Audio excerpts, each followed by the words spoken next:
Everyone, कैसे हैं सारे बच्चे। Welcome back to the channel. और हम जो चैप्टर पढ़ रहे हैं आज उसका लेक्चर नंबर 4 होने वाला है। चैप्टर का नाम है classification of elements and periodicity in properties और आज उसका लेक्चर नंबर 4 है। 11th क्लास में इनऑर्गेनिक केमिस्ट्री का सबसे बेसिक और पहला चैप्टर है ये। और अगर ओवरऑल केमिस्ट्री में 11th क्लास में देखा जाए तो ये 3rd चैप्टर है 11th क्लास में केमिस्ट्री का। अभी तक हमने काफी सारी चीजें, इंपॉर्टेंट चीजें पढ़ ली हैं इस चैप्टर में। आज इसी पीरियोडिक क्लासिफिकेशन को हम आगे समझेंगे, आगे पढ़ेंगे और आज की क्लास बहुत इंपॉर्टेंट होने वाली है क्योंकि आज हम कुछ बहुत ही बेहतरीन पीरियोडिक प्रॉपर्टीज के बारे में जानने वाले हैं। So without wasting any time let's get started lecture number 4 of this chapter. अभी तक हमने क्या क्या पढ़ लिया, एक बार सेशन का ऑब्जेक्टिव हो जाए और एक बार ये देख ले कि हमने कितनी सारी चीजें पढ़ ली हैं। सबसे पहले हमने देखा था कि why do we need classification, इतने सारे एलिमेंट्स हैं, हमें क्लासिफिकेशन की जरूरत क्यों पड़ी, ताकि हम उनको अच्छे से पढ़ पाए, अच्छे से समझ पाए, उनके फिजिकल एंड केमिकल प्रॉपर्टीज को और बाकी एलिमेंट से कंपैरिजन भी कर सकें। दूसरी चीज, अब what led to the development of the periodic table. अब बहुत सारे साइंटिस्ट आए थे, अलग अलग साइंटिस्ट ने अलग अलग थ्योरीज दी थी और उसी के बेसिस पे यहाँ पर आया था हमारा पीरियोडिक टेबल जिसको हम आज की डेट में पढ़ रहे हैं। तो डोबराइनर आए, उन्होंने लॉ ऑफ ट्रायड्स दिया। न्यूलैंड आए, उन्होंने लॉ ऑफ ऑक्टेव दिया। फिर लोथरमेयर आए जिन्होंने कर्व मतलब ग्राफिकल रिप्रेजेंटेशन के रूप में बताया कि किस तरह से आप पीरियोडिक क्लासिफिकेशन कर सकते हैं। फिर मेंडलीफ नाम के साइंटिस्ट आए और इन्होंने भी बड़े ही तरीके से टैबुलर फॉर्म में बताया कि एलिमेंट्स को हम क्लासिफाई और उनका जो अंडरस्टैंडिंग है उसको आसान कैसे कर सकते हैं। ये सारे कुछ न कुछ कमियों की वजह से फेल हो गए थे। अब मोजले नाम के साइंटिस्ट आए थे एंड मोजले ने हमारा एक्सरे एक्सपेरिमेंट करके उन्होंने बताया था कि एक्चुअली में जो पीरियोडिसिटी हो रही है एलिमेंट्स के फिजिकल एंड केमिकल प्रॉपर्टीज में, that is because of the atomic number and not because of the atomic mass. और यहां से मोजले ने हमें बताया कि टैबुलर फॉर्म में अगर पीरियोडिक टेबल बनाना है तो हमें जो बेसिस रखना पड़ेगा वो एटॉमिक नंबर को रखना पड़ेगा। फिर हमने मॉडर्न पीरियोडिक टेबल पढ़ा एंड मॉडर्न पीरियोडिक टेबल के फीचर्स के बारे में हम पढ़ रहे थे कि यहाँ पर बेसिकली 18 ग्रुप्स होते हैं, ठीक है, 7 पीरियड्स होते हैं। पीरियड्स को हमने ब्लॉक वाइज डिवाइड किया है, 4 ब्लॉक में डिवाइड किया है so that we can understand कि जो आउटर मोस्ट शेल में इलेक्ट्रॉन जा रहा है वो किस सब शेल में जा रहा है, ठीक है। So on that basis we have divided the periodic table into S block, D block, F block and then P block में डिवाइड किया है। यहां पर हमने ये देखा कि हम किस तरह से मेटल्स, नॉन मेटल्स, मेटलॉइड्स को क्लासिफाई कर सकते हैं, पहचान सकते हैं। और हमने इलेक्ट्रॉनिक कॉन्फ़िगरेशन कैसे लिखना है वो सीख लिया। इलेक्ट्रॉनिक कॉन्फ़िगरेशन लिखने के लिए मैंने आप लोगों को सारे डी ब्लॉक एलिमेंट्स का इलेक्ट्रॉनिक कॉन्फ़िगरेशन लिखना सिखा दिया था। S block and P block element का इलेक्ट्रॉनिक कॉन्फ़िगरेशन लिखना सिखा दिया था। Now I am telling you this कि इलेक्ट्रॉनिक कॉन्फ़िगरेशन लिखना बहुत ज्यादा इंपॉर्टेंट है। अगर आपको इलेक्ट्रॉनिक कॉन्फ़िगरेशन लिखना सही आता है तो इनऑर्गेनिक केमिस्ट्री में डी एंड एफ ब्लॉक जब चैप्टर पढ़ोगे या फिर पी ब्लॉक पढ़ोगे या एस ब्लॉक पढ़ोगे या फिर हाइड्रोजन के बारे में पढ़ोगे तो आपके लिए चीजें समझना बहुत आसान हो जाएगा और कभी कभी तो डायरेक्टली क्वेश्चन भी पूछा जाता है, ठीक है, इलेक्ट्रॉनिक कॉन्फ़िगरेशन से। तो वो सारी चीजें हमने ऑलरेडी कर ली है। आज की क्लास में मैं आपको लैंथेनॉइड्स के बारे में बताऊंगी कि उनका इलेक्ट्रॉनिक कॉन्फ़िगरेशन आपको कैसे लिखना है, कैसे याद रखना है, ठीक। अब यहां पर देखिए IUPAC नॉमेनक्लेचर हम सीखने वाले हैं for those elements who are having atomic number greater than 100। उनका कैसे हमें इलेक्ट्रॉनिक कॉन्फ़िगरेशन तो लिखना हमने सीख ही लिया है, उनका हम नॉमेनक्लेचर कैसे करेंगे एज सजेस्टेड बाय IUPAC वो हम सीखने वाले हैं आज की क्लास में। और उसके साथ ही साथ आज की ही क्लास में मैं periodic trends in the physical properties बताने वाली हूं। अब इन फिजिकल प्रॉपर्टीज में हम बात करने वाले हैं first of all diagonal relationship क्या होता है, उसके बाद हम देखेंगे कि इफेक्टिव न्यूक्लियर चार्ज या शील्डिंग इफेक्ट या फिर स्क्रीनिंग इफेक्ट जिसको कहते हैं वो क्या होता है। फिर हम एटॉमिक रेडियस की बात करेंगे कि what is atomic radius, atomic radius कितने प्रकार का हो सकता है डिपेंडिंग अपॉन डिफरेंट स्पीशीज, ठीक है, और इनको फाइंड आउट कैसे करते हैं, इनको कैलकुलेट कैसे करते हैं, ठीक। तो बेसिकली आज की क्लास में हम ये और ये वाला पार्ट करने वाले हैं। फिर आयनिक रेडियस इस एटॉमिक रेडियस का ही पार्ट है। आयनाइजेशन एंथैल्पी और इलेक्ट्रॉन गेन एंथैल्पी को मैं नेक्स्ट क्लास में बताने वाली हूँ। इलेक्ट्रोनेगेटिविटी भी हम नेक्स्ट क्लास में देखेंगे।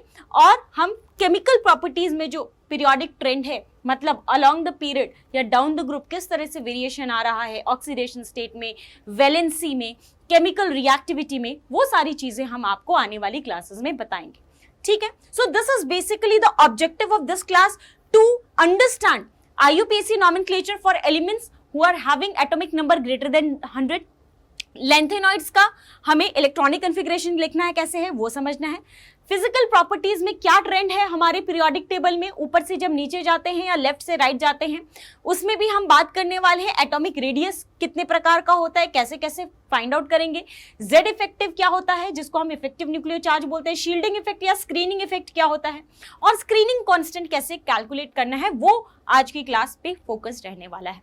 ठीक है, चलिए अब देखते हैं एफ ब्लॉक एलिमेंट क्या होते हैं, जहां पर आउटर मोस्ट इलेक्ट्रॉन जो है, जो लास्ट इलेक्ट्रॉन है, वो एफ सब शेल में जाए। मतलब F block elements are those elements जिसमें एफ ऑर्बिटल्स की प्रोग्रेसिवली फिलिंग हो रही हो, मतलब इनकम्प्लीट एफ ऑर्बिटल होना चाहिए। ठीक है, इधर इन द ग्राउंड स्टेट और in the excited state. So these elements will be known as F block elements. ठीक है, so elements having electrons in the F block, ठीक है, इनकम्प्लीटली फिल्ड एफ ब्लॉक, ठीक है, एफ ऑर्बिटल जिनका रहेगा उनको एफ ब्लॉक एलिमेंट बोलेंगे। In these element last electron enters the F orbital and they are also known as inner transition elements. इनको हम इनर ट्रांजिशन एलिमेंट भी बोलते हैं, they are also known as inner transition element, क्योंकि ये आपके start होते हैं हमारे 5th एंड 6th पीरियड में आते हैं। ठीक है ना, that is why they are also known as inner transition elements. ठीक है, 6th एंड 7th पीरियड में आएंगे। इलेक्ट्रॉनिक कॉन्फ़िगरेशन, अब देखिए जो हमारा आउटर मोस्ट शेल है वो है हमारा NS, और NS में 2 इलेक्ट्रॉन होते हैं। N-1 D कहां से शुरू होगा, N-1 से शुरू होगा।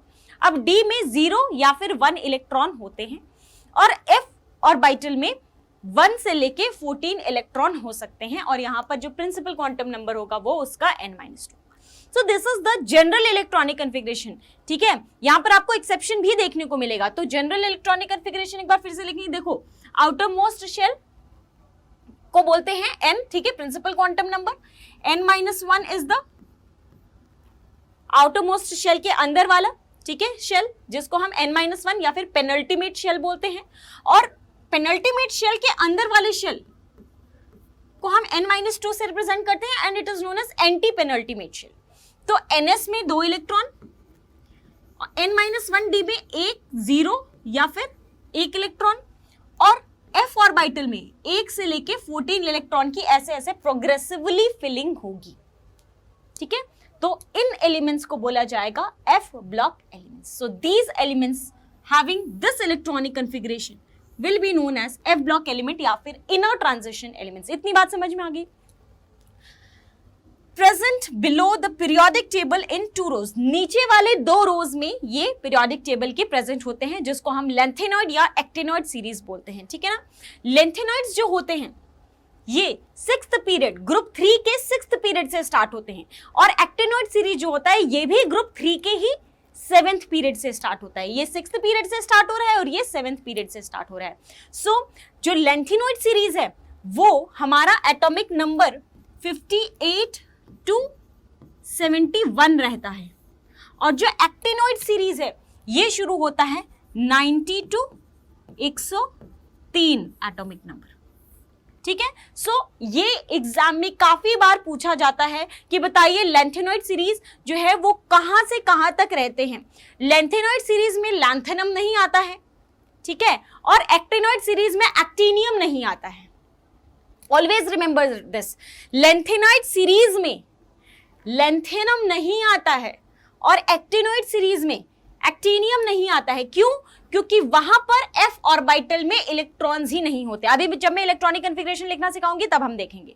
ठीक है ना, so lanthanoids are from 3rd group and even actinoids are from the 3rd group itself. देखिए हमने देखा था ना 3rd ग्रुप में कौन आ रहा है, स्कूटी यमहा ला एसी, स्कूटी यमहा ला एसी, ये क्या है अपना 3rd ग्रुप। ठीक है, अब 3rd ग्रुप में 4th पीरियड से तो अपना 3D सीरीज होता है। ठीक है, यहां पर आएगा अपना 5D सीरीज, 4D सीरीज। अब 4D में भी f ऑर्बिटल नहीं होगा। ठीक है, 6th पीरियड में क्या हो जाएगा अपना, 6th पीरियड में 5D सीरीज। अब 5D सीरीज में 4f आ जाएगा। ठीक है, मतलब f ऑर्बिटल की फिलिंग हो सकती है अब। और यहां पर 7th पीरियड है, 7th पीरियड में कौन सा सीरीज आ जाए, कौन सा डी आ जाएगा यहां पर, ठीक है, तो 3D 4D 5D and 6D, 6D आएगा तो 5F भी होगा, 5F की इलेक्ट्रॉन की प्रोग्रेसिवली फिलिंग हो सकती है। इसमें क्या है, इसमें क्या है, 4S एंड 3D है। इसमें क्या होगा, इसमें 5S एंड 4D रहेगा। अब 4D के बाद 3F तो होता नहीं है, F शुरू ही कहां से होता है, 4 से। यहां पे क्या होगा हमारा 6S 5D एंड 4F। अब यहां पर F ऑर्बिटल की प्रोग्रेसिवली फिलिंग हो सकती है, इसी वजह से लेंथेनॉइड सीरीज और एक्टिनॉइड सीरीज कहां से स्टार्ट होता है, 6th period and 7th period से। यहां पर क्या हो जाएगा 7S 6D and 5F, 7S 6D and 5F 7th period से स्टार्ट हो। यहां तक क्लियर है, एनी प्रॉब्लम, एनी डाउट? क्यों 6th और 7th पीरियड से ही स्टार्ट हो रहा है, क्योंकि 6th पीरियड में ही हमारा क्या आ रहा है, 4F आ रहा है, ठीक है, 3F तो होता नहीं है।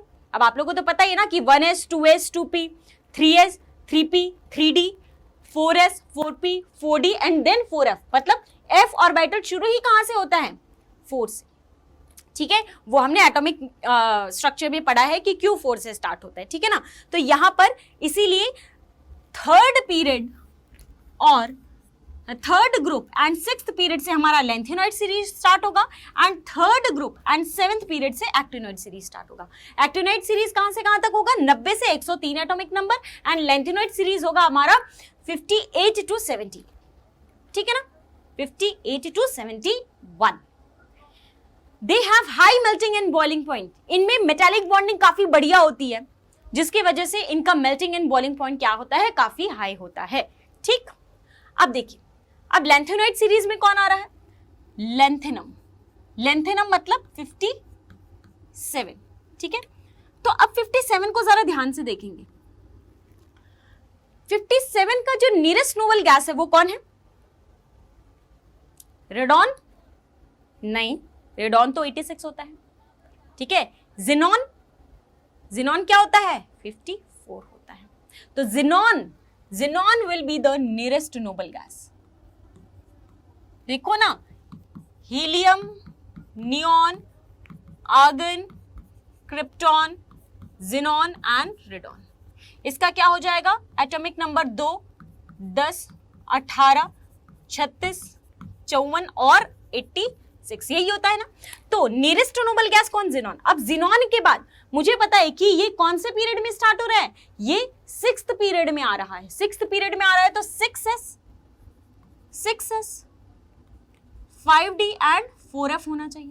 जिनॉन के बाद, जिनॉन में मतलब 54 इलेक्ट्रॉन आपने भर दिया, अब कितने इलेक्ट्रॉन्स आपको भरने हैं, और अब आपको 3 इलेक्ट्रॉन और भरने हैं। तो 3 इलेक्ट्रॉन भरने के लिए S में आपने 2 इलेक्ट्रॉन भर दिए और D में 1 इलेक्ट्रॉन भर दिया, और F में क्या हो गया, अभी 0 इलेक्ट्रॉन। तो क्योंकि यहां पर F ऑर्बिटल में इलेक्ट्रॉन्स ही नहीं है, इसीलिए लेंथेनम जो है वो हमारे लेंथेनॉइड सीरीज का एलिमेंट नहीं है। No electrons in F orbital, hence it is not an element of lanthanide series. Lanthanide series का ये एलिमेंट नहीं होगा। अब बात करते हैं किसकी, लेंथेनाइड सीरीज में कौन कौन से एलिमेंट है। तो लेंथेनाइड सीरीज में मैंने आपको बताया था, सीने, सीरियम, सीने पर नदियां प्रेम की समाई यूं गदगद, तब दिल हुआ अरे तुम यूं ही। ठीक है, थोड़ा सा इसको छोटा कर देते ताकि सारे एलिमेंट्स आ जाए। ठीक है, सभी एलिमेंट्स का हमें इलेक्ट्रॉनिक कन्फिग्रेशन भी लिखना है ना, तो सभी को यहां पर लेते आ रहे हैं। सीने पर नदियां प्रेम की समाई यूं गदगद, तब दिल हुआ अरे तुम यू ही लाजवाब, लाजवाब। ठीक है ना, तो ये हो गया अपना, देखो 57, 58, 59, 60, 61, 62, 63, 64, 65, 66, 67, 68, 69, 70 एंड 71। तो लैंथेनोइड सीरीज कहां से कहां स्टार्ट हो रहा है? 58 से लेके 71 तक। ऐसा क्यों? अब देखिए, सबका जो नियरेस्ट नोबल गैस है वो जिनॉन है। मतलब एक काम करते हैं, 54 इलेक्ट्रॉन सब में भर देते हैं। जिनॉन है ना, तो 54 इलेक्ट्रॉन सब में भर देते हैं। भर दिया, सबने भर दिया, मेरे साथ साथ भरो चलो। जिनॉन है तो 54 इलेक्ट्रॉन सब में भर देते हैं।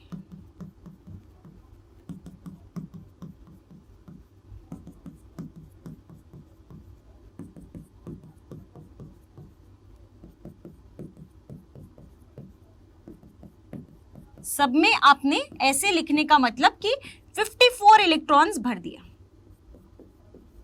सब में ऐसे लिखने का मतलब आपने 54 इलेक्ट्रॉन सब में भर दिया है। ठीक, अब यहां पर ये कौन से पीरियड का एलिमेंट है? ये सभी के सभी 6th पीरियड के एलिमेंट है। मतलब यहां पर भी क्या होगा? 6s 5d 4f 6s 5d 4f 6s 5d 4f 6s 5d 4f 6s 5d 4f, ये लिख दिया आपने सब में।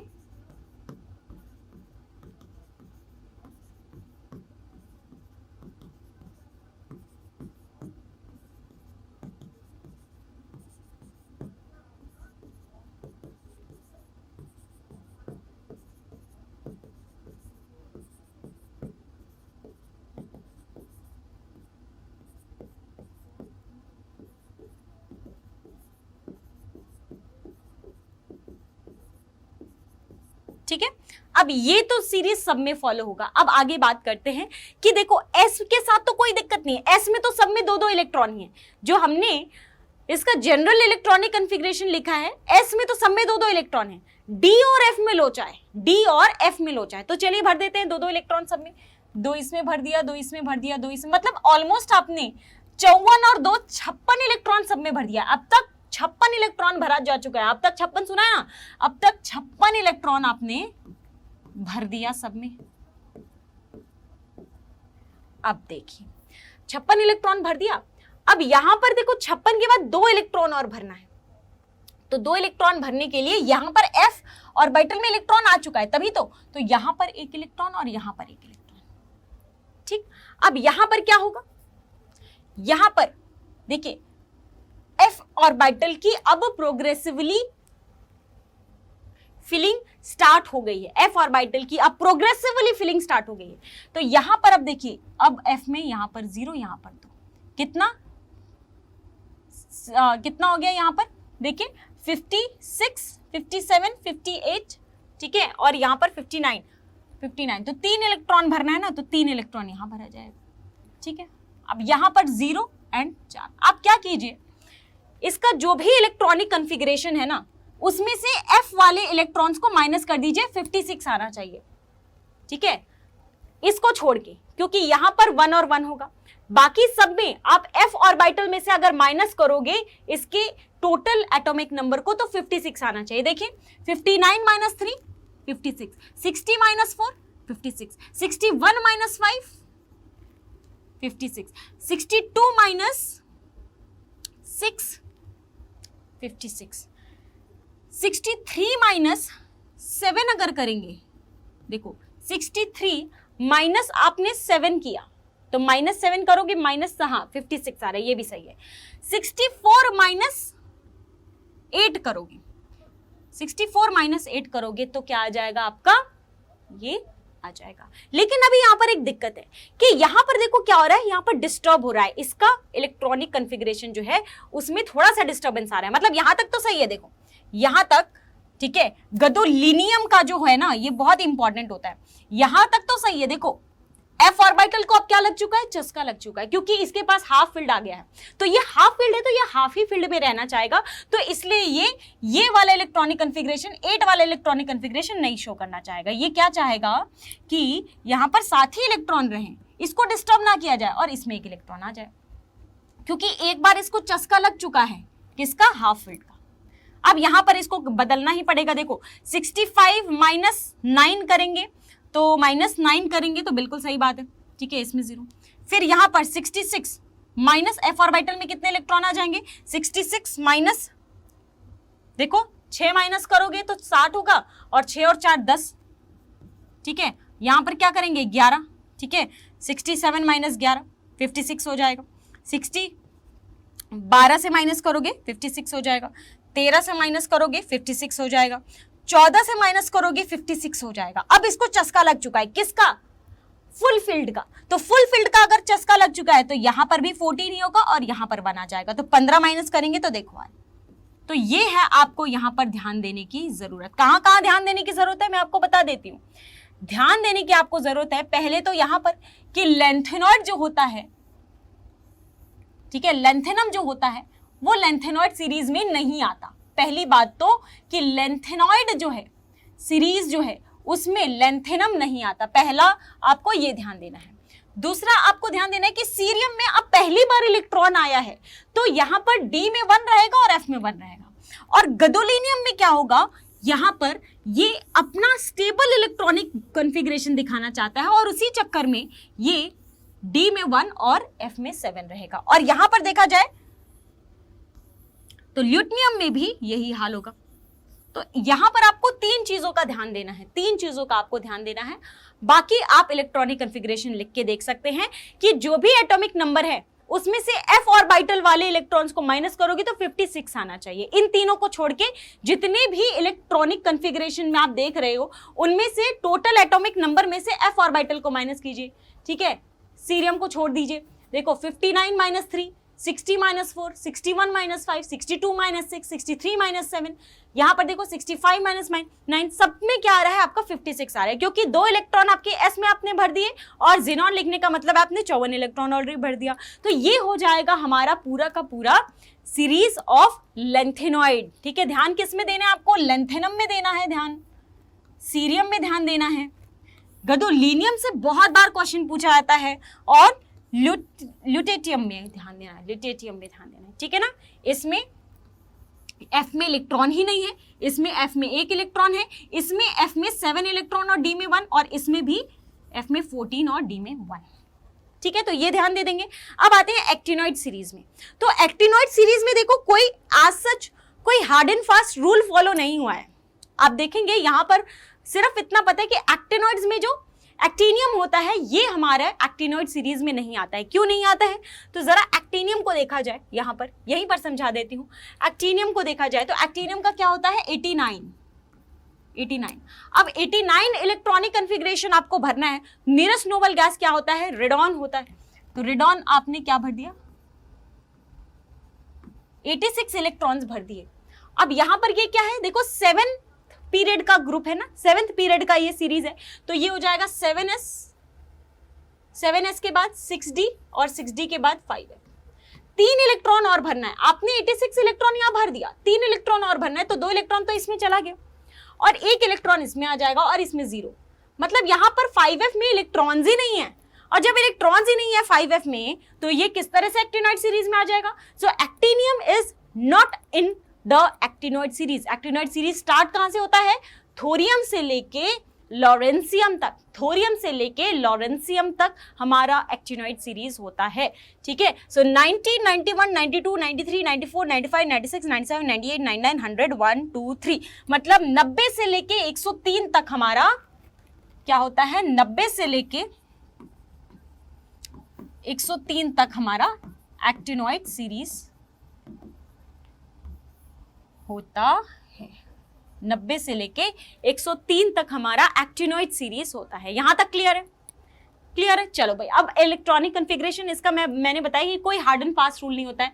वहां पर तो आपका सीरियम में, गैडोलीनियम में और ल्यूटेटियम में क्या आ रहा था आपका, डी में 1 इलेक्ट्रॉन्स आ रहे थे, बाकी में डी में 0 इलेक्ट्रॉन्स थे। यहां पर कोई हार्ड एंड फास्ट रूल नहीं है। देखो यहां पर अब डी में 2 इलेक्ट्रॉन हो गया, ठीक है, यहां पर डी में 2 इलेक्ट्रॉन हो गया, और यहां पर देखा जाए तो अब एफ में 1 इलेक्ट्रॉन हो गया, 5f में 1 इलेक्ट्रॉन हो गया, ठीक है। यहां पर देखा जाए तो 5f में 2, डी में, यहां पर भी डी में इलेक्ट्रॉन है, यहां पर भी डी, मतलब शुरू के 4 में डी में इलेक्ट्रॉन है, ठीक है, शुरू के 4 में डी में इलेक्ट्रॉन्स है, ठीक है। तो 86 एंड 5, यहां पर भी इलेक्ट्रॉन्स नहीं है, 5f1 हो जाएगा अगर ये 3+ शो करेगा तो, ठीक है। अब यहां पर देखो अगेन, यहां पर 5s6 and 7s2, 5s7 and 7s2। तो यहां पर आपसे जो सवाल पूछा जा सकता है वो आपका क्यूरियम पे पूछा जा सकता है। अभी तक तो नहीं पूछा गया है, लेकिन अगर पूछा गया है तो क्यूरियम पे पूछा जा सकता है। अदरवाइज आपका ये लास्ट वाला लॉरेंसियम है, इस पे आपका सवाल पूछा जा सकता है कि क्या होगा इसका इलेक्ट्रॉनिक कन्फिग्रेशन, या नोबेलियम में पूछा जा सकता है। तो बस 3-4, एक्टिनियम, क्यूरियम, लॉरेंसियम या नोबेलियम, इनका आपको इलेक्ट्रॉनिक कन्फिग्रेशन पूछा जा सकता है, क्योंकि यहां पर कोई जो ट्रेंड है वो फॉलो नहीं हो रहा है। ऐसा इसलिए होता है क्योंकि अब देखिए ना 6d 5f में क्या है, बहुत कम एनर्जी गैप है, इवन 7s एंड 6d में बहुत कम एनर्जी का गैप है। तो इस वजह से इलेक्ट्रॉन्स की हेराफेरी हो जा रही है, ठीक है। कभी डी में इलेक्ट्रॉन चला जा रहा है, कभी डी में इलेक्ट्रॉन नहीं जा रहा है, कभी 5f में इलेक्ट्रॉन चला जा रहा है, because the energy gap is very less. Energy gap क्या होती है, ये जो एनर्जी गैप होता है ना, जैसे जैसे आपका n की वैल्यू बढ़ती जाती है एनर्जी गैप कम होता जाता है, ठीक है ना, एटॉमिक स्ट्रक्चर में पढ़ा होगा। तो इसी वजह से यहाँ पर कोई रूल ऐसे कोई सीरीज फॉलो नहीं हो रहा है, इसलिए आपको यहाँ पर 3-4 एलिमेंट्स का बस याद कर लो, वहां से आपके क्वेश्चन बन सकते हैं। अब तक तो नहीं पूछा गया, ठीक। चलिए भाई, अब कुछ बात करते हैं long form of periodic table का। हमने पूरे के पूरे सभी एलिमेंट्स का इलेक्ट्रॉनिक कन्फिग्रेशन लिखना सीख लिया है, सीख लिया है कि नहीं सीख लिया है। अब जब इलेक्ट्रॉनिक कन्फिग्रेशन लिखना सीख लिया तो let us understand about the features of the periodic table, और उसके बाद हम पीरियोडिक प्रॉपर्टीज की बात करेंगे, ठीक है। तो सबसे पहला रिप्रेजेंटेटिव एलिमेंट्स। तो मैंने आप लोगों को बताया था कि एस ब्लॉक और पी ब्लॉक वाले एलिमेंट्स को रिप्रेजेंटेटिव एलिमेंट्स या फिर नॉर्मल एलिमेंट्स बोला गया। मतलब ग्रुप 1, 2, 13, 14, 15, 16, 17 एंड 18 को रिप्रेजेंटेटिव एलिमेंट या फिर नॉर्मल एलिमेंट्स बोला गया, ठीक है। अब यहाँ पे सवाल पूछा जा सकता है कि कौन कौन से रिप्रेजेंटेटिव एलिमेंट होते हैं, तो S block and P block element, ठीक है। तो यहाँ पर आपके सभी के सभी इनको नॉर्मल एलिमेंट्स भी बोला जाता है, ठीक है, नॉर्मल एलिमेंट्स भी बोला जाता है। कौन कौन सा आ जाएगा आपका ग्रुप यहाँ पर,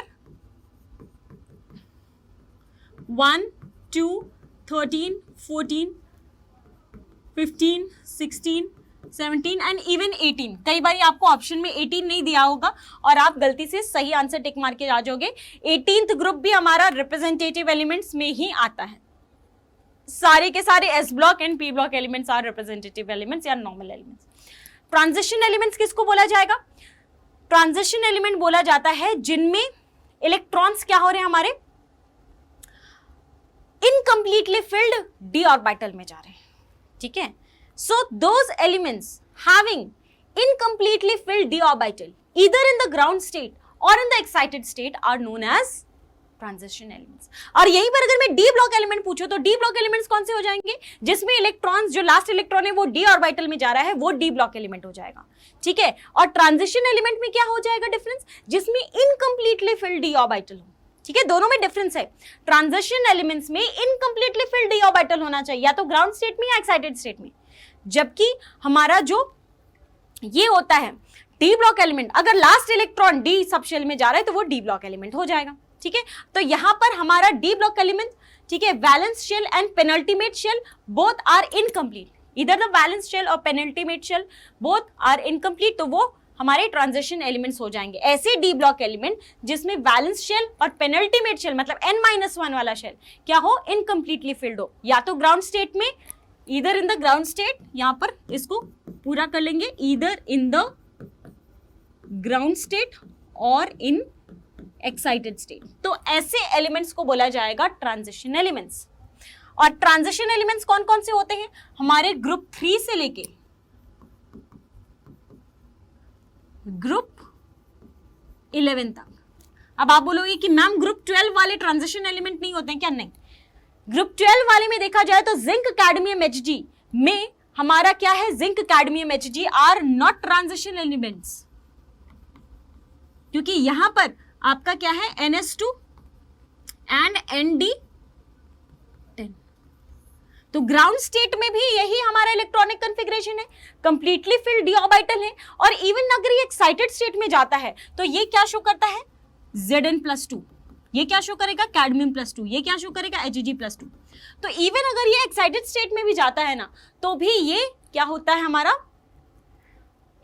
ये कंप्लीटली फिल्ड डी ऑर्बिटल होता है इसके पास, ठीक है। तो इस वजह से ये ट्रांजिशन एलिमेंट नहीं है। हाँ, डी ब्लॉक एलिमेंट है लेकिन ट्रांजिशन एलिमेंट नहीं है।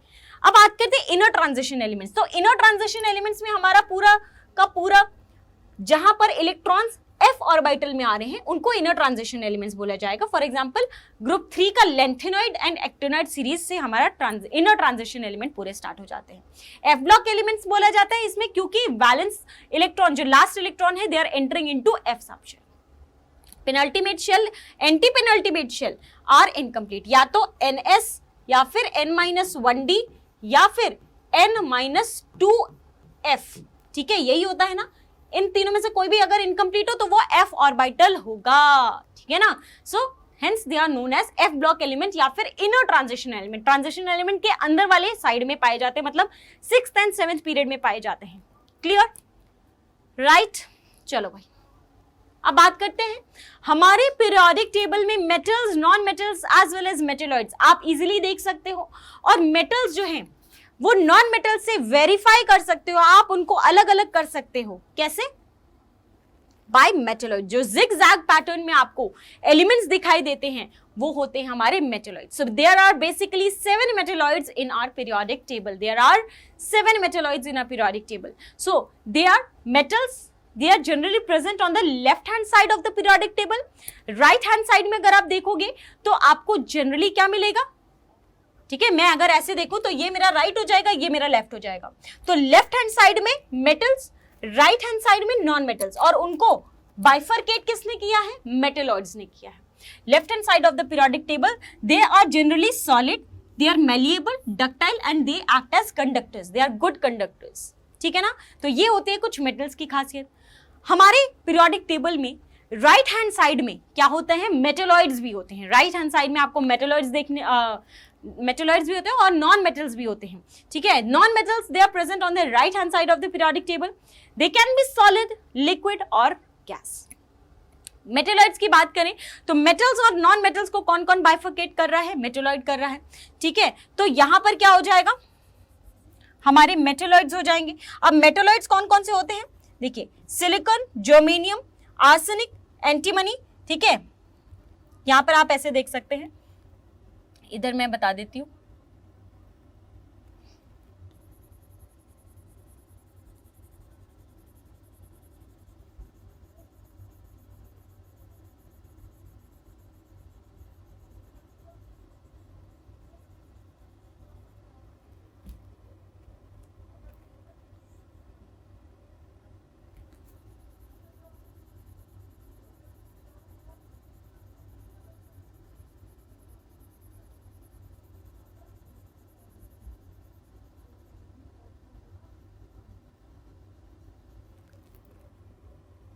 तो देखिए, ये हमारा 13 ग्रुप,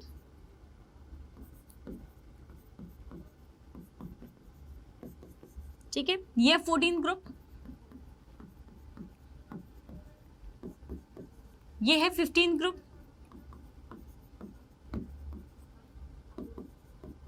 ये 16 ग्रुप, और ये हमारा 17 ग्रुप। अब यहां पर मेटेलॉइड्स कौन कौन से होते हैं, ये देखो, सिलिकॉन से स्टार्ट होता है, ठीक है।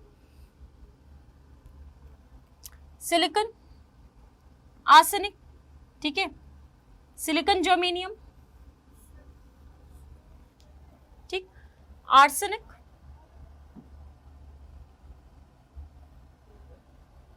एंड एंटीमनी,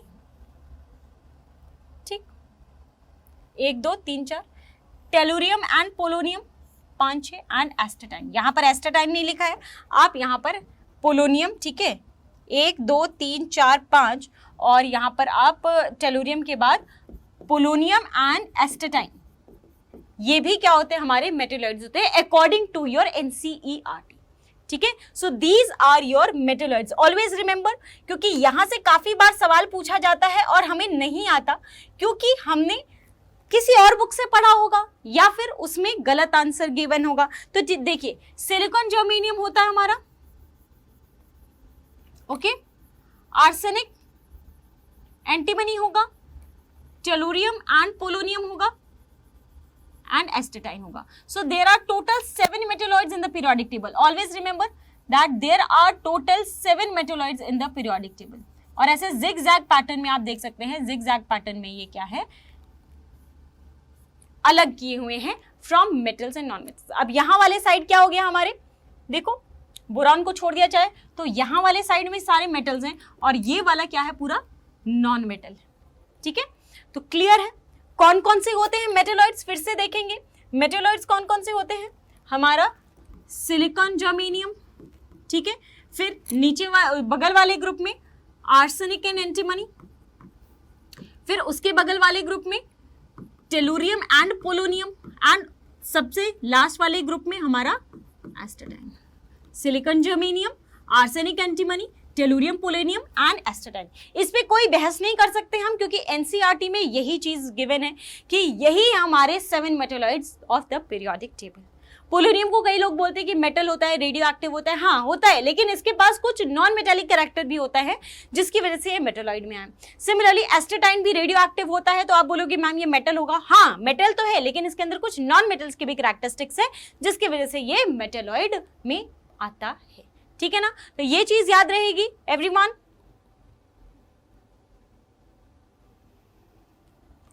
यहां तक क्लियर है? चलो भाई अब आगे बात करते हैं। अब बात करते हैं कि हमारा जो long form of periodic table है इसके क्या क्या अच्छाइयां हैं। अब देखो बहुत ही मैजिकल टाइम, ये हमारा मैजिकल पीरियोडिक टेबल है, इसको देख के हमें काफी सारी चीजें पता लगती हैं। देखो group number and period number तो पता लगता ही है, और ग्रुप नंबर से ये पता लगता है कि ये मेटल है या नॉन मेटल है या फिर मेटलॉइड है। पीरियड नंबर से हमें पता लगता है कि इसमें जो आउटर मोस्ट शेल है वो कौन सा है। ठीक है, पीरियड नंबर से हमें आउटर मोस्ट शेल मतलब प्रिंसिपल क्वांटम नंबर के बारे में भी पता लगता है। यहां से हमें ब्लॉक के बारे में पता चलता है कि आउटर मोस्ट शेल अगर S है तो वो S ब्लॉक का एलिमेंट है, आउटर मोस्ट शेल अगर हमारा क्या है, अगर outer most subshell P है तो P ब्लॉक का एलिमेंट है, D है तो D ब्लॉक का, F है तो F ब्लॉक का। तो यहाँ पे हमें काफी सारी चीजें just by looking at the periodic table हमें पता लग रही हैं। तो यहाँ पर देखते हैं based on more fundamental basis, ये बहुत ही ज्यादा फंडामेंटल बेसिस पे बेस्ड है। अनलाइक हमारा पुराना वाला पीरियोडिक टेबल जो किसके ऊपर बेस्ड था, जो मेंडलीफ ने बनाया था, that was based on atomic mass. अब एटॉमिक मास तो वो काफी चीजों को जस्टिफाई नहीं कर पा रहा था, लेकिन जब हमने एटॉमिक नंबर को एज अ बेसिस माना, so that was the more fundamental basis, और सारे के सारे प्रॉब्लम्स हमारे सॉल्व हो गए थे जब हमने एटॉमिक नंबर को फंडामेंटल बेसिस माना था पीरियोडिसिटी का। The position of element is related to the electronic configuration of its element. ठीक है, अगर मैं बोलूं कि हमारा जो एटम है या जो हमारा एलिमेंट है वो सबसे लेफ्ट में प्रेजेंट है, तो आप बोल सकते हो कि वो एस ब्लॉक एलिमेंट है। अगर मैं बोलूं कि जो एलिमेंट है वो बीचों बीच पीरियोडिक टेबल के प्रेजेंट है, तो आप बोलोगे कि ये डी या एफ ब्लॉक का एलिमेंट हो सकता है। अगर मैं बोलूं कि राइट मोस्ट में प्रेजेंट है, तो आप बोलोगे कि ये नोबल गैस है। ठीक है ना, तो ये सारी चीजें आप just by looking at the position of the element, ठीक है, पोजीशन ऑफ द एलिमेंट को बताते ही आप इजीली उसका इलेक्ट्रॉनिक कॉन्फ़िगरेशन भी बता सकते हैं। ठीक है, और ये इसके इलेक्ट्रॉनिक कॉन्फ़िगरेशन से रिलेटेड होता है। Due to the separation of elements into groups, dissimilar elements, ठीक है, अब हमने क्या किया है, एलिमेंट्स को अलग अलग ग्रुप में डिवाइड कर दिया है, जिसकी वजह से जो अलग अलग एलिमेंट्स है, elements having different chemical and physical properties, they are placed in different groups. For example पहले हमने क्या किया था, अल्कली मेटल्स और जो कॉइनेज मेटल्स होते हैं कॉपर, गोल्ड एंड सिल्वर, उनको एक साथ रखा था 1 and 1A में, A और B में ऐसे कर दिया था। लेकिन यहाँ पर ऐसा नहीं हुआ, यहाँ पर हमने डिसिमिलर एलिमेंट्स को अलग अलग ग्रुप में रख दिया। ठीक है, अल्कली मेटल्स और कॉइनेज मेटल्स, जिनसे पहले के जमाने में कॉइन्स बनते थे, कॉपर के, सिल्वर के, गोल्ड के, उनको हमने अलग अलग कर दिया, and they do not fall together in this periodic table, जो कि हमारे मेंडलीफ वाले में हो रहा था ऐसा। ठीक है, अब देखो देखो ऐसा नहीं है कि सब कुछ अच्छाइयां ही अच्छाइयां हैं पीरियोडिक टेबल में। आज की डेट में भी जो हम पीरियोडिक टेबल पढ़ रहे हैं उसमें कुछ कमियां हैं। जैसे कि अगर मैं बात करूं तो we are unable to include lanthanides and actinides in the main body. हम लैंथेनॉइड एंड एक्टिनॉइड सीरीज को नीचे 2 लाइन में दिखाते हैं, उसको हम वहां पर एक्सपैंड करके नहीं दिखा सकते क्योंकि इतनी जगह ही नहीं है, ठीक है। So in the main body we can not include the lanthanoids and actinoids आज की डेट में भी। फिर the problem of the position of hydrogen, आज भी हाइड्रोजन का पोजीशन हम डिटरमाइन नहीं कर सके, उसको ग्रुप 1 के ऊपर रखा जाता है क्योंकि वो कुछ कहीं कहीं सिमिलर है ग्रुप 1 से, लेकिन उसको हम ग्रुप 17 में भी रख सकते हैं क्योंकि वो कहीं कहीं सिमिलर ग्रुप 17 से भी है। तो अभी तक ये क्लियर नहीं हो पाया है कि हाइड्रोजन का पोजीशन क्या होना चाहिए हमारे पीरियोडिक टेबल के अंदर, ठीक है। तो ये भी एक तरह का डिफेक्ट है। Next, configuration of helium is 1:2। हम बोल रहे हैं कि जो हमारे नोबल गैसेस होते हैं उनका ऑक्टेट कंप्लीट होता है, लेकिन अगर हीलियम को देखा जाए तो हीलियम भी हमारा नोबल गैस है, लेकिन इसका तो ऑक्टेट कंप्लीट ही नहीं, इसका तो ऑक्टेट हो ही नहीं सकता है क्योंकि इसमें एक ही क्या रहता है, शेल रहता है, ठीक है। सो 1s2 and which is different from other inert gases जिनका इलेक्ट्रॉनिक कॉन्फ़िगरेशन क्या होता है, NS2 NP6, ठीक है। तो ऐसा क्यों होता है ये भी नहीं बता पाए थे हमारे जो long form of periodic table है, वो इन सारी चीजों को नहीं बता सकता था।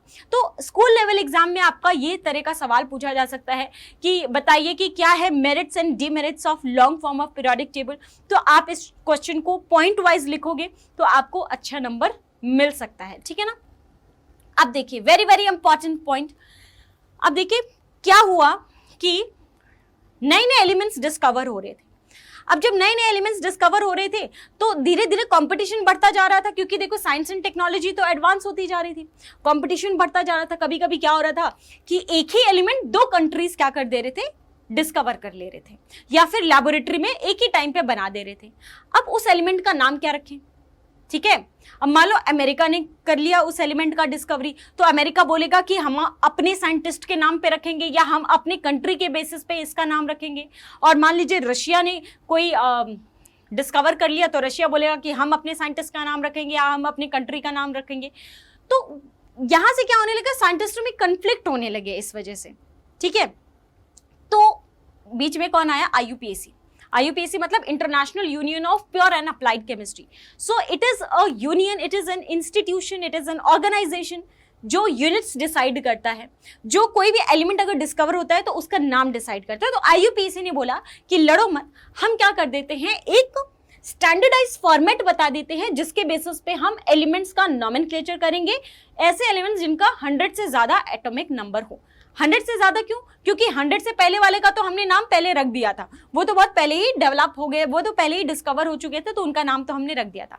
लेकिन 100 के बाद वाले एलिमेंट्स जो नए नए डिस्कवरी हो रही थी उनका नेमिंग करने के लिए IUPAC ने स्टैंडर्डाइज फॉर्मेट बता दिया। बोला कि अगर उसका एटॉमिक नंबर में 1 आ रहा है तो 1 को हम बोलेंगे अन, वेरी इंपॉर्टेंट।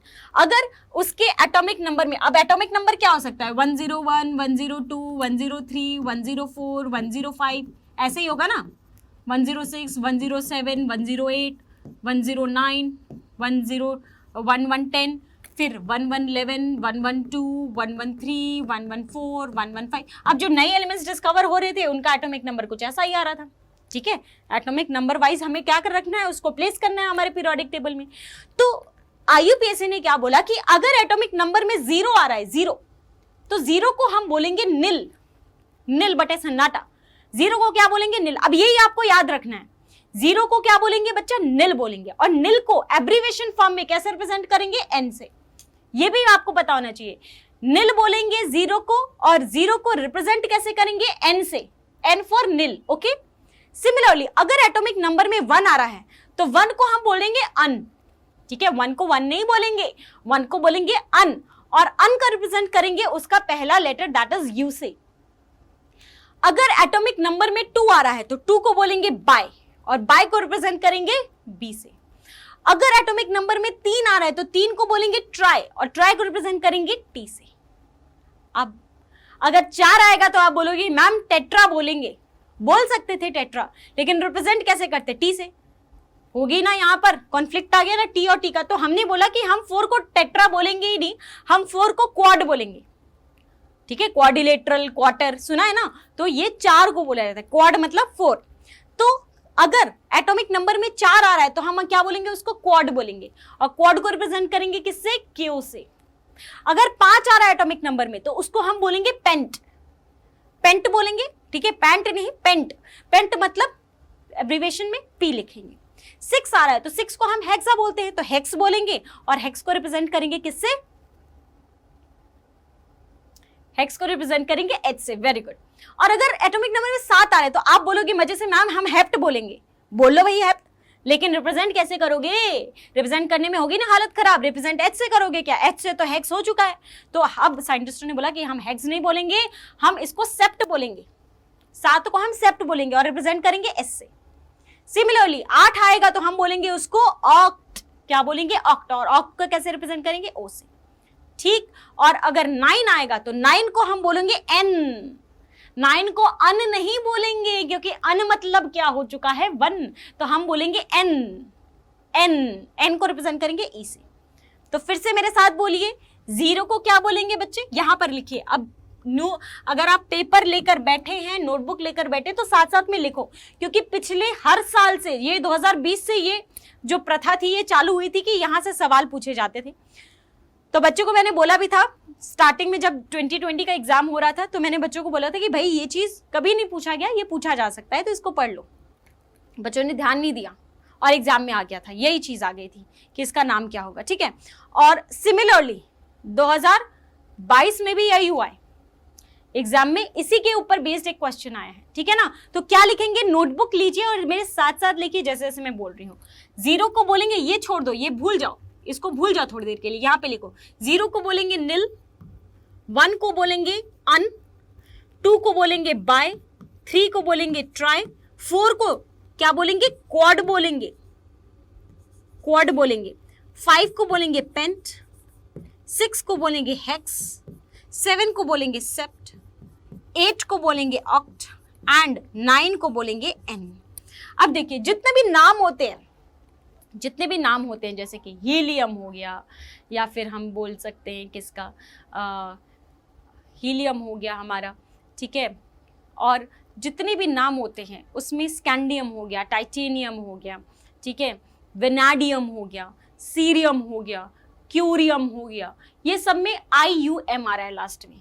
तो इसी प्रथा को फॉलो करते हुए हमारे साइंटिस्टों ने बोला कि जो लास्ट वाला होगा ना उसके लास्ट में क्या हम लगा देंगे, IUM, लास्ट में IUM लगा देंगे, ईएम, ईएम हम लास्ट में लगा देंगे। इन सभी नंबरों को लिखिए, इनके जो भी नेम है वैसे, और लास्ट में IUM लगा दीजिएगा। जैसे कि अगर यहाँ पर देखो, यहाँ पर ये क्या है, ये है अन, और ये है नील, और ये है अन, तो अन लिख दिया, नील लिख दिया और अन लिख दिया, ठीक है। सो अन नील अन, अन नील अन, अब ऐसे तो लिखेंगे नहीं, ठीक है। तो यहां पर मैं आपको बता देती हूँ कैसे कैसे नाम लिखेंगे, सबको एक बार ऐसे, सबका नाम हो गया ना याद, 1 को क्या बोलेंगे, 3 को क्या बोलेंगे, 7 को क्या बोलेंगे। तो देखो 101, तो 101 में क्या आया है, हमारा 1 आया है, ठीक है, तो अन लिखेंगे। नील आया है तो अगेन उसको नील लिखेंगे, साथ में लिखोगे ना, बीच में अपना नाम क्या ऐसे लिखते हो, मैं अपना नाम को ऐसे लिखूंगी, ऐसे लिखूंगी नहीं ना, मैं क्या लिखूंगी, अपने नाम को साथ में लिखूंगी, ठीक है। तो इनको भी साथ में लिखना है, इनका भी नाम है, ठीक है, इनके भी इमोशंस हैं, तो इनके इमोशंस का ध्यान रखिए, नहीं तो एग्जाम में नंबर कट जाएंगे, ठीक है ना। तो अन नील मतलब 1-0 और दोबारा से अन, अन नील अन। अब लास्ट में क्या लगाना है, मैंने आपको बोला ईएम लगाना है, तो लास्ट में ले लीजिए ईएम। सो अनिल अनियम, क्या नाम है, वाह वाह वाह, अनिल अनियम, ठीक। सिमिलरली अब 102 को क्या लिखेंगे, देखो 1 का मतलब अन, 0 का मतलब नील एंड 2 का मतलब बाय, अनिल बाय, मजा नहीं आ रहा तो क्या लगा देंगे लास्ट में ईएम, अनिल बायम। अब डबल आई तो लिखूंगी नहीं, बाय में दोबारा से आई आ रहा है तो फिर मैं एक ही आई लिखूंगी, अनिल बायम, अनिल बायम। अब 103 को देखिए, ठीक है, सिमिलरली 103 104 सबको लिखेंगे अभी।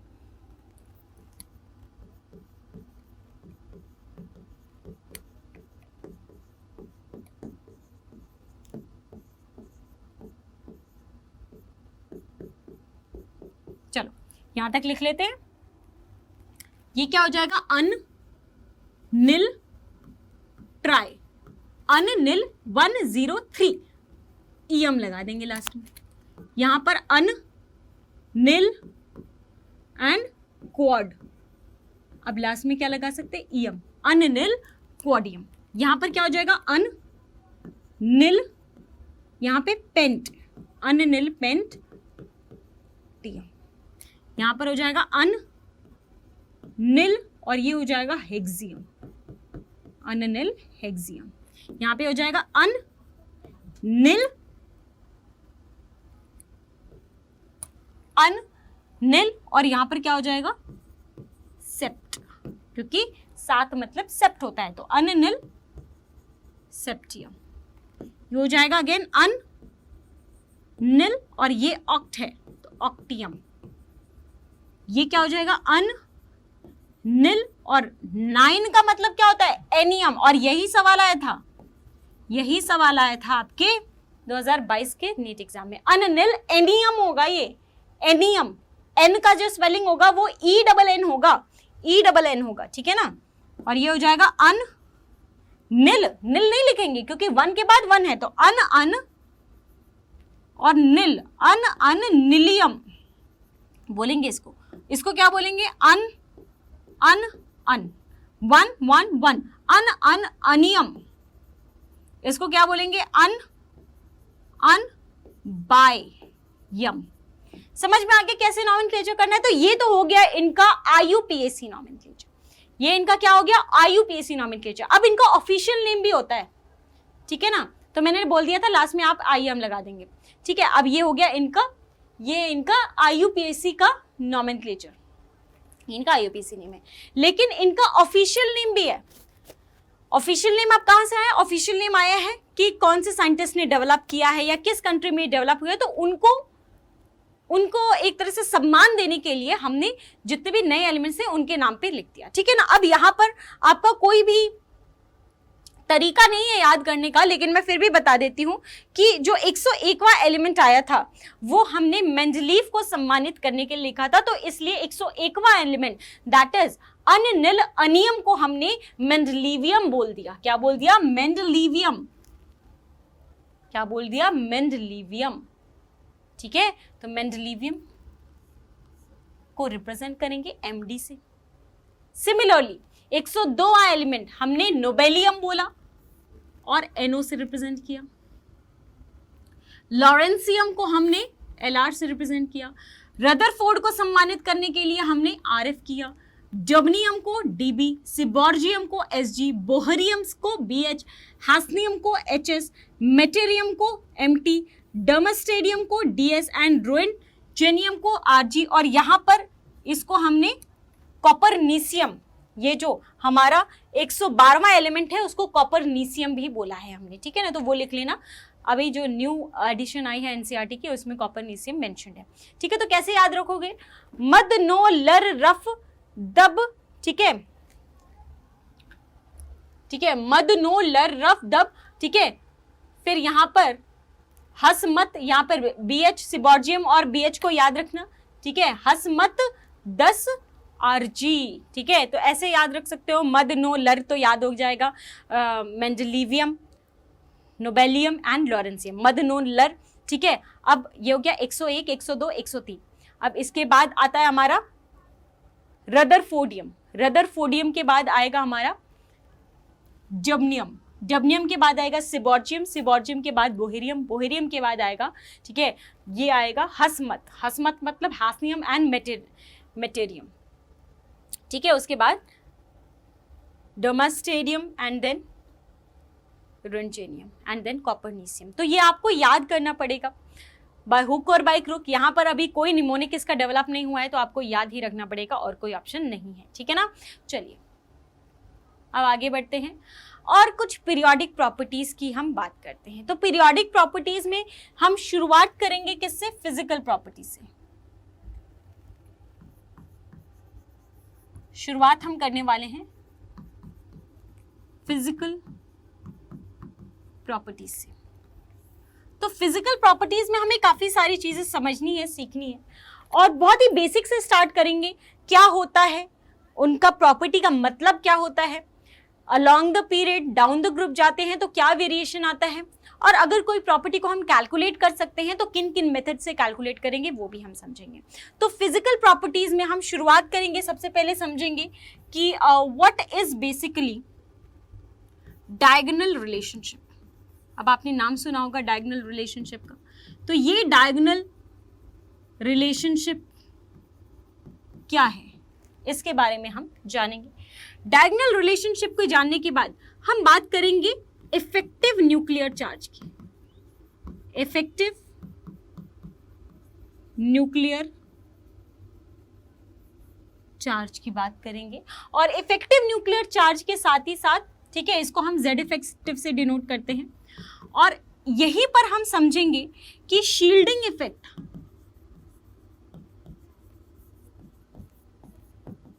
या फिर स्क्रीनिंग इफेक्ट क्या होता है। शील्डिंग इफेक्ट या फिर स्क्रीनिंग इफेक्ट क्या होता है वो यहीं पर समझेंगे हम, ठीक।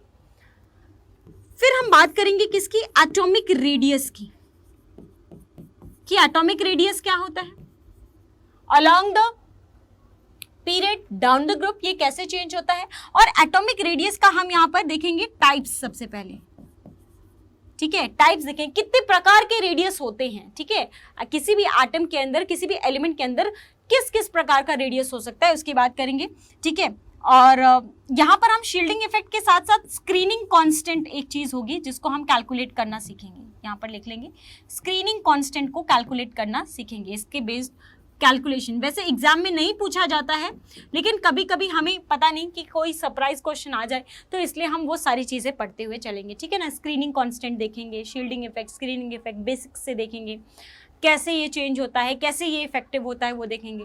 अब एटॉमिक रेडियस में सबसे पहले टाइप्स देखेंगे, और उसके बाद हम बात करेंगे किसकी, एटॉमिक रेडियस में टाइप देखने के बाद हम बात कर लेंगे कि इसका वेरिएशन क्या होता है, वेरिएशन, और अगर कहीं एक्सेप्शन आ रहा है तो उन एक्सेप्शन की भी हम बात करेंगे, ठीक है। तो ये तो हो गया हमारा ये 3 टॉपिक जो हम करेंगे। इसके अलावा भी अगर मैं बात करूं तो एटॉमिक रेडियस के बाद हम बात करते हैं आयनाइजेशन एंथैल्पी की, कि आयनाइजेशन एंथैल्पी क्या होता है, इसको कैलकुलेट कैसे करते हैं, ठीक है, और इसका वेरिएशन क्या है पीरियोडिक ट्रेंड में, और इसमें कोई अगर एक्सेप्शन है तो एक्सेप्शन क्यों है। सो बेसिकली एक्सेप्शन को हम उनकी रीजन, उनके कारण से समझेंगे, ठीक है, सिर्फ रटेंगे नहीं। एक्सेप्शन और उसके निमोनिक्स भी बताऊंगी मैं, जहां तक पॉसिबल हो सकता है वहां तक निमोनिक्स पे भी ध्यान देंगे। एंड नेक्स्ट हम बात करेंगे इसके इलेक्ट्रॉन गेन एंथैल्पी की, कि भैया इलेक्ट्रॉन गेन एंथैल्पी क्या होता है, how it is calculated, what is the variation, and उसके भी एक्सेप्शन देखेंगे, ठीक। And last but not the least हम बात करने वाले हैं इलेक्ट्रोनेगेटिविटी की। किसकी बात करेंगे, इलेक्ट्रोनेगेटिविटी की, इलेक्ट्रोनेगेटिविटी की बात करेंगे हम, कि इलेक्ट्रोनेगेटिविटी क्या होती है, कैसे रोल प्ले करती है, how do we calculate electronegativity का कैलकुलेशन, अलग अलग साइंटिस्ट के हिसाब से इसका कैलकुलेशन हम कैसे करेंगे, पॉलिंग स्लेटर रूल यहाँ पर समझेंगे हम, यहाँ पे मुलिकन का मेथड समझेंगे कि कैसे मुलिकन मेथड से हम इलेक्ट्रोनेगेटिविटी कैलकुलेट कर सकते हैं, इन सब में रिलेशन क्या है, how are we going to calculate the electronegativity of the elements by different methods and what is the relation between them. तो यहाँ पर हम इन सभी चीज़ों की बात करने वाले हैं, किसमें, फिजिकल प्रॉपर्टीज में। एंड शुरू किससे करते हैं, चलिए डायगोनल रिलेशनशिप से, कि what is diagonal relationship.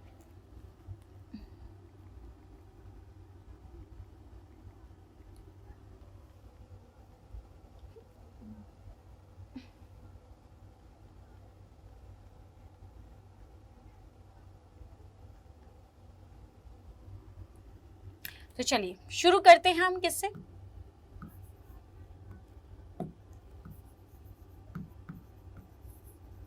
Diagonal relationship. तो देखिए ऐसा देखा गया कि जो हमारे सेकेंड पीरियड के एलिमेंट्स होते हैं, डायगोनल रिलेशनशिप किस में देखा गया? सबसे पहले तो डायगोनल रिलेशनशिप देखा गया है सेकेंड पीरियड के एलिमेंट्स में, एस एंड पी ब्लॉक, कुछ एस एंड पी ब्लॉक के सेकेंड पीरियड के एलिमेंट्स में ये डायगोनल रिलेशनशिप का फिनोमिना देखने को मिला है। तो यहां पर सबसे पहले तो लिखेंगे दिस फिनोमिना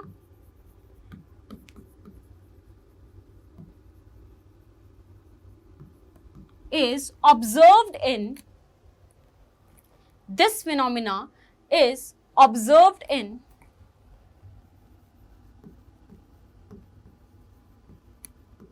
ये कहां पर देखने को मिला हमें? This phenomena is observed in basically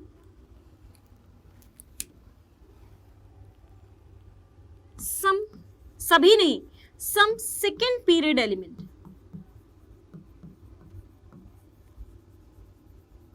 this phenomena is observed in some second period element of S and P block. S and P block के कुछ सेकेंड पीरियड के एलिमेंट्स में ये फिनोमिना देखा गया। क्यों देखा गया ये मैं अभी बताऊंगी, लेकिन कैसे देखा गया, क्या देखा गया ये देखते हैं। तो देखिए, फर्स्ट ग्रुप का सेकेंड पीरियड, सेकेंड ग्रुप का second period, then we have B, C, N, O, ठीक है। तो यहां पर मैं कार्बन तक ही लेके चलूंगी, नाइट्रोजन एंड ऑक्सीजन में कोई ज्यादा एनोमलस प्रॉपर्टी नहीं देखने को मिलती है, तो चलिए कार्बन तक ही लेके चलते हैं। तो यहां पर इसके नीचे कौन आ जाएगा हमारा? सोडियम, इसके नीचे मैग्नीशियम, इसके नीचे एल्यूमिनियम, ठीक है, और इसके नीचे हमारा सिलिकॉन। तो ऐसा देखा गया, सुनिएगा जरा, ऐसा देखा गया कि ये जो सेकेंड पीरियड के एलिमेंट्स हैं इनकी प्रॉपर्टी अपने नेक्स्ट वाले ग्रुप के थर्ड पीरियड के एलिमेंट से सिमिलर आ रही है। मतलब लिथियम की सिमिलैरिटी हमें मैग्नीशियम में देखने को मिली, मतलब लिथियम वाज कमिंग, उनकी जो प्रॉपर्टीज थी, इनका जो रिएक्ट करने का तरीका था, इनका जो एटॉमिक रेडियस था, काफी सारी चीजें हमें यहाँ पर सिमिलर देखने को मिली। सिमिलरली बेरिलियम का रिलेशन हमें देखने को मिला किससे? एल्यूमिनियम से, इनकी भी सिमिलैरिटी हमें देखने को मिली। एंड बोरॉन का रिलेशन हमें सीधे सीधे सिलिकॉन में देखने को मिला। तो देख रहे हो ना यहाँ पे डायगोनल रिलेशनशिप, इसीलिए इसको क्या बोलेंगे? यहाँ देखिए, लिथियम सीधे इसके डायगोनली ऑपोजिट जो एलिमेंट है दूसरे ग्रुप का मैग्नीशियम से मिलता जुलता।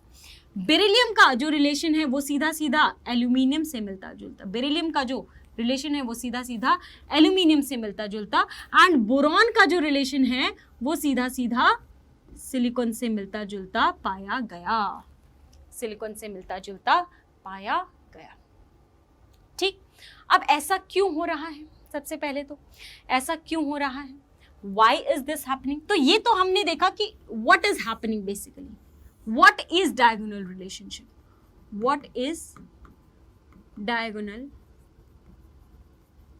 relationship, ये तो मैंने आपको बताया कि diagonal relationship है क्या, कि सेकेंड पीरियड के कुछ एलिमेंट्स का रिलेशन सिमिलर पाया गया विद द डायगोनली ऑपोजिट दूसरे ग्रुप के एलिमेंट से। अब सवाल आया कि why, what is the reason, diagonal relationship क्यों हमें देखने को मिल रहा है? तो हम बोल सकते हैं कि diagonal relationship arises due to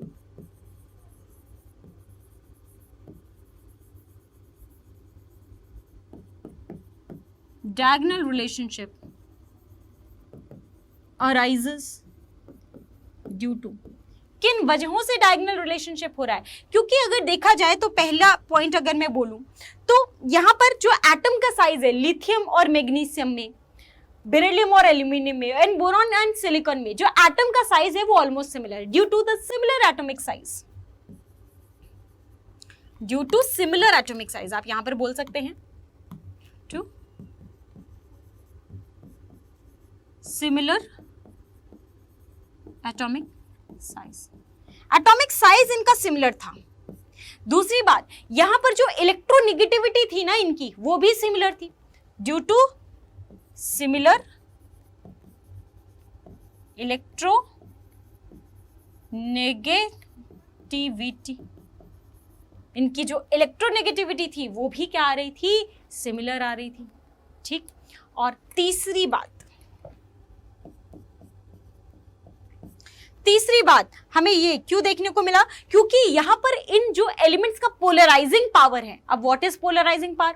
polarise करने की क्षमता, मतलब इलेक्ट्रॉन क्लाउड को खींचने की क्षमता, पोलराइजिंग पावर भी इनका सिमिलर था। मतलब Li+ का polarising power was similar to Mg+2, beryllium +2 का polarising power was similar to Al+3 and boron का similar to silicon. Polarising power इनकी सिमिलर थी। पोलराइजिंग पावर मतलब समझ रहे हो, पोलराइज करने की, पोलराइज किसको कर सकते हैं? इलेक्ट्रॉन क्लाउड को अपनी तरफ खींचने की क्षमता इन एलिमेंट्स की सिमिलर थी। ड्यू टू सिमिलर पोलराइजिंग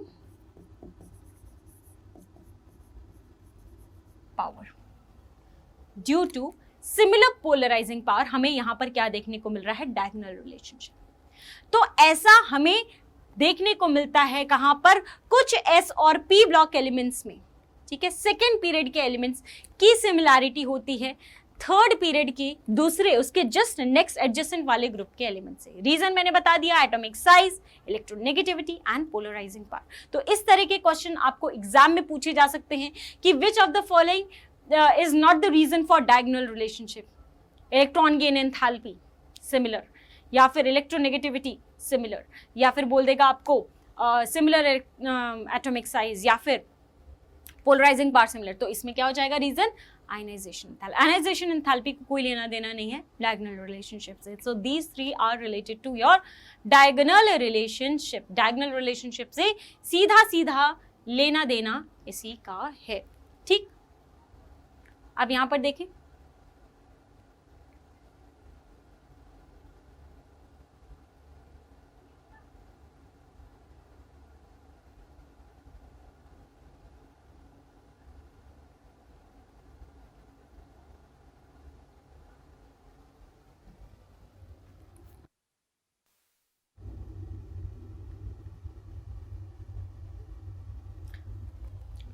तो अभी तक हमने फिजिकल प्रॉपर्टीज में डायगोनल रिलेशनशिप की बात की है। नेक्स्ट क्लास में मैं आपको बताने वाली हूं कि शील्डिंग इफेक्ट क्या होता है, मतलब कि Z इफेक्टिव क्या होता है, इफेक्टिव न्यूक्लियर चार्ज क्या होता है, स्क्रीनिंग इफेक्ट क्या होता है, और स्क्रीनिंग कांस्टेंट को हम कैसे कैलकुलेट करते हैं और इसको ये नाम क्यों दिया गया, वो सारी चीज़ें मैं आपको नेक्स्ट क्लास में बताने वाली हूँ। आई होप तुम लोग को ये लेक्चर पसंद आया हो, और अगर पसंद आया हो तो वीडियो को लाइक ज़रूर करेंगे एंड चैनल को सब्सक्राइब तो ऑलरेडी कर ही लिया होगा, और अगर नहीं किया तो फटाफट से सब्सक्राइब कर लो, क्योंकि नीट की बहुत अच्छा कॉन्टेंट आपको मिल रहा है यहाँ पे, बहुत अच्छी प्रिपरेशन मिल रही है आपको यहाँ पे, जो कि शायद किसी पेड कोर्स में भी ना मिले, ठीक है। सो मिलते हैं आपसे नेक्स्ट क्लास में, तब तक के लिए thank you so much, goodbye and take care.